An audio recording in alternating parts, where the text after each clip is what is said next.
அதே கிருஷ்ணா. நாங்கள் இப்போ ஹிமாலயாஸில் போயின்ட்டுருக்கோம். அதோ மேகம் வந்து அடிக்கிறது எங்கள் முகத்தில்.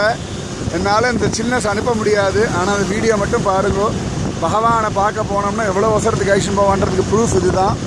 அப்படியே ஜோராக குளிரன் வள்ளி ஆண்டாள் அந்த மாதிரி மேகங்களுக்கு நடுவில் நாங்கள் ட்ராவல் பண்ணிட்டுருக்கோம்.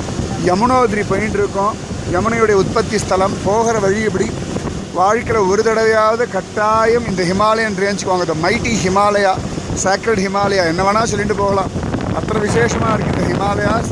லைஃப்பில் பார்க்க வேண்டிய ஒரு இடம். நிஜமாகவே உடம்பு நன்னாக இருக்கும் பொழுதே, உடம்புல தெம்பு இருக்கும் பொழுதே கட்டாயம் வந்து பார்த்துருங்கோ. பார்க்க வேண்டிய ஒரு இடம் ஹிமாலயாஸ்.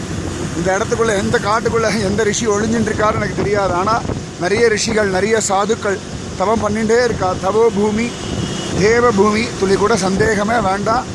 நிஜமாகவே இதை பார்க்குறதுனால உங்களுக்கு அந்த பகவத் அனுகிரகம் பூரணமாக கிடைக்கும். பாருங்க, அது அந்த டீப் வேலி வியூ. எந்த பக்கம் திரும்பினாலும் பச்சைமா மலை போல் மேனின்னு பகவானோட அதோ ஜலம் அங்கே வருது தெரியுதா, கங்கையோடது.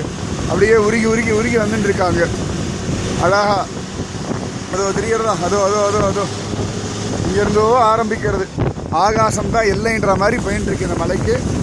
ஆனந்தமாக அனுபவிச்சுட்டு இருக்கோம்.